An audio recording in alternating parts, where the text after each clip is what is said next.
Najran থেকে ৬০ জন খ্রিস্টান পাদ্রী বিশ্বনবীর সাথে দেখা করতে এসেছিলেন। তারা যখন দেখা করতে এসেছে, মদিনার বাজারে তারা দাঁড়িয়েছে। ইন দ্য মিন টাইম জোহরের আজানের সময় মসজিদে নববী থেকে আজান হচ্ছে। সুমধুর আজানের ধ্বনি শুনে তারা থমকে দাঁড়িয়েছে। আজান হওয়ার সাথে সাথে ব্যবসায়ীরা দৌড় মসজিদে।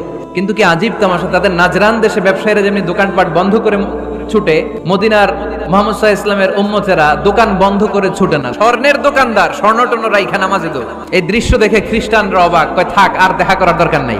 কিভাবে মুহাম্মদ সাল্লাল্লাহু আলাইহি ওয়াসাল্লাম গোটা বিশ্ব কবজায় এনেছে এই দৃশ্যই দেখে আমরা বুঝতে পেরেছি। তারপর অনেকে বলল এত দূর থেকে এসেছি মিটিংটা করে যাই।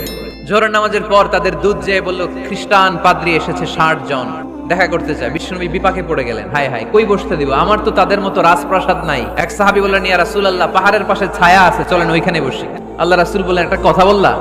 বলতে না বলতে ৬০ জন খ্রিস্টান পাদ্রী এসে হাজির। কি করবেন বিশ্বনবী? উপায় অন্তর না দেখে ৬০ জন খ্রিস্টানের জন্য বিশ্বনবী নিজ হাতে মসজিদে নববীর তালা খুলে দিয়ে মসজিদে ঢোকার ব্যবস্থা করে দিয়েছেন। বিশ্বনবী খ্রিস্টান খোঁজে নাই, ইহুদি খোঁজে নাই, ওটা নাস্তিকের বাচ্চা কিনা ওইটা খোঁজে নাই। বিশ্বনবী দুই চোখ দিয়ে দেখেছে এরা মানুষ।